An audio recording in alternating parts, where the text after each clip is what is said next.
Hey Marlins fans, welcome to a new episode of Big Fish Small Pod here on the Fish on First podcast channel. We bring you complete Miami Marlins coverage. We're partnered with About the Fans. They help set up our merchandise collection, aboutthefans.com. Check out the FOF collection right on there for Marlins aspired apparel and rep the FOF brand if you enjoy what we do covering this team. As usual, to lead off most weeks, I'm going to be doing this prospect spotlight, touching on players from each full season level of the Marlins organization that have piqued my interest, and I think would pique yours as well.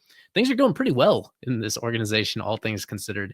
I'm a typical pump the brakes guy, but there really are a lot of positive stories to touch on here. We're going to work our way up from low A to triple A, beginning with Jupiter. Andrew Salas.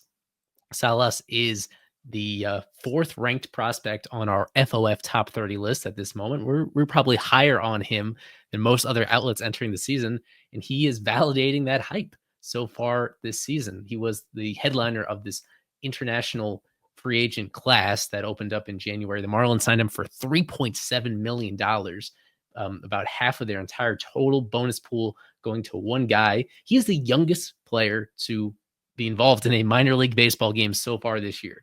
Made a very unorthodox jump straight to low A after being signed as a 16-year-old. He just turned 17 in March. It was an awkward fit on this roster just because of how many other up the middle position players are also at the low A level. He hasn't been playing every single day, but that playing time has increased lately, and he's made the most of it. As I record this on Sunday, he just extended his on-base streak to 13 straight games to begin his career. He's played in 13 professional games in the minors. He's reached base safely in all of them. His walk rate has been a huge part of that. 15 walks in those 13 games, more walks than strikeouts. A 473 OBP overall for Andrew Salas. That'd be one of the best marks in the entire league if he had enough playing time to qualify. Again, this is a player that is by far the youngest one who is playing in the minors to this point, as we're still a few days away from the beginning of rookie level competition beginning. So his playing time has increased lately just because of a minor injury concern with Starlin Caba. We've seen Salas at shortstop, at second base, and in center field so far during this early season in Jupiter. So the one big question about his upside moving forward is how much strength he may eventually add to his frame in order to hit for power. Right now, his max exit velocity in a game has only been 98 miles per hour as a maximum. So he'll need to add strength over time. But his assignment for this season is simply to be consistent at the low A level. If he makes it up to high A by the end of the year, great. This is certainly a long-term play for a guy that is one of the youngest members of the organization. You'd have to say that this start on both sides of the ball, offensively and defensively, has been even better than you could have realistically expected for Salas to begin his minor league journey. We will now move up to the high A level. Ryan Ignoffo, not going to spend too much time on him. On a small pod last week, Daniel Rodriguez touched on some of the catching prospects in this organization, Ignoffo being one of them.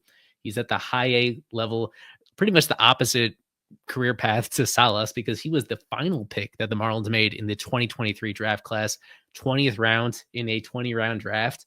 He's just been raking ever since turning pro. He had plenty of experience at various positions during his amateur career. Soon after being drafted and starting his minor league career, the Marlins had to transition to catcher full time.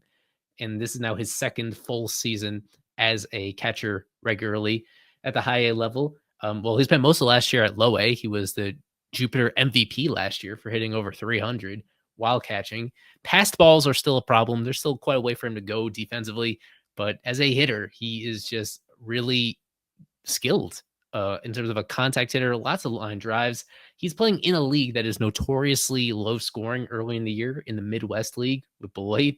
And the disparity between him and every other hitter on the roster is crazy right now.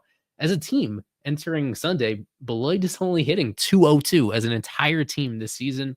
Ignoffo, meanwhile, hitting 232, but with a lot of slug, 10 extra base hits through his first 17 games.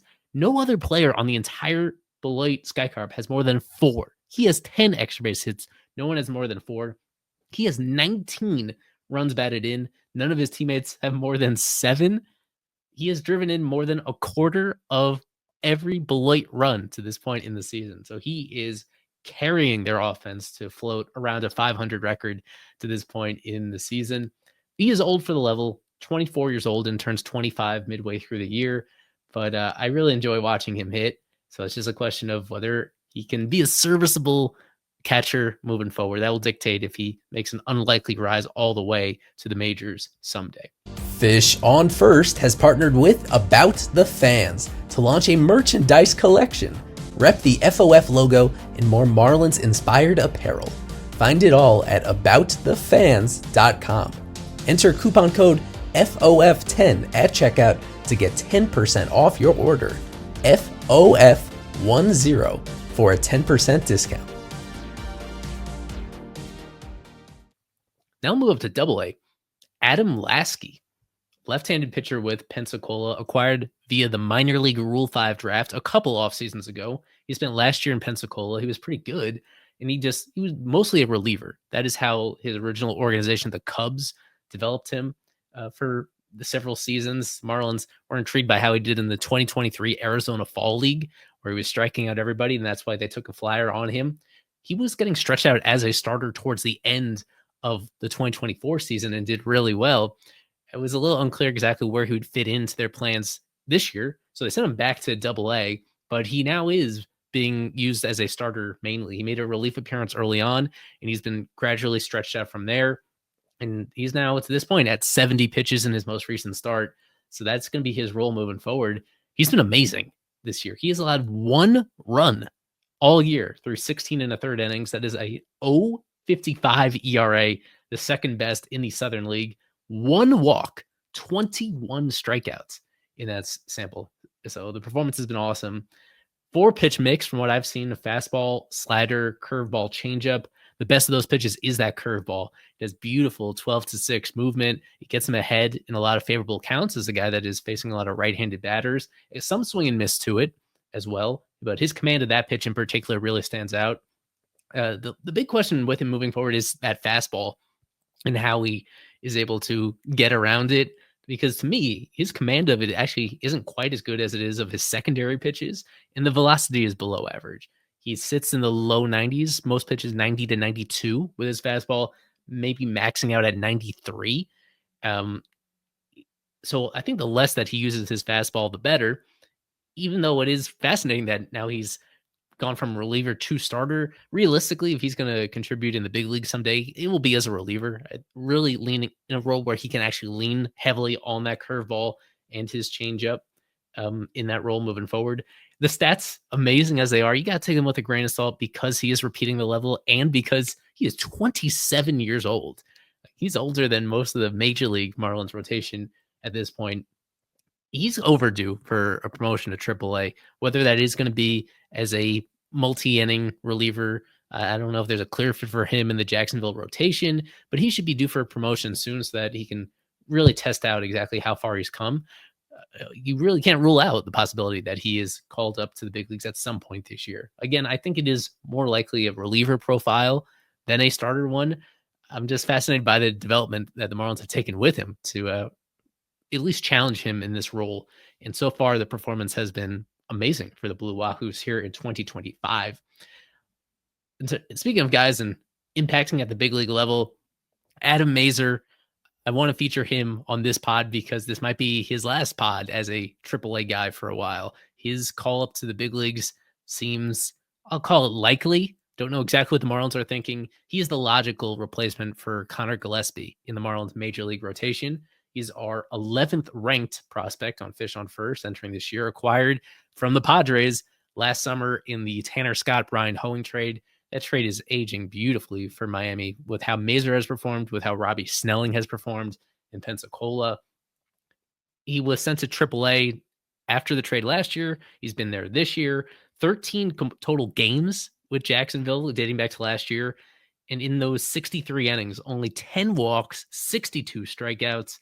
So his control is a very big asset. It was before the deal as well. Mid-90s fastball. Best pitch is a slider. It's easily a plus slider. that chases outside the zone. A fun fact is that he's a former high school teammate of Max Meyer. He is a couple years younger than Meyer is. Would be fun to have them sharing a rotation. The upside, not quite as high as Max. I don't think you're ever going to see him with a month-long run like Max has had the big league level. The slider is like a grade lower in terms of nastiness. And I mean, the fastball velo is pretty similar as well. He does have a pitch mix at this point that is really checks all the same boxes as Meyer does.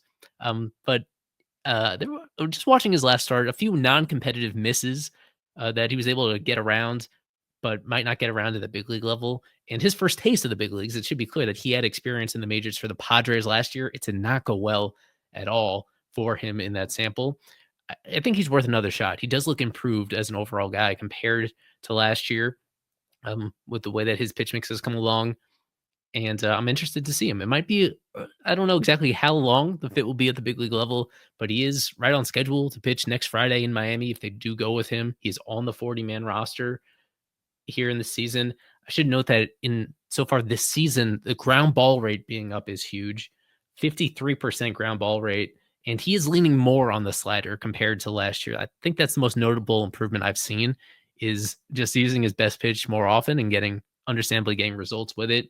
So if that ground ball rate can carry to the big leagues, that would be the key to him being more effective than he was during his first taste of it a year ago.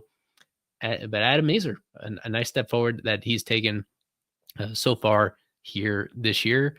Fingers crossed that he's the one that is at least a stopgap in Miami's rotation for the next couple of weeks until their bigger names come back from the injured list.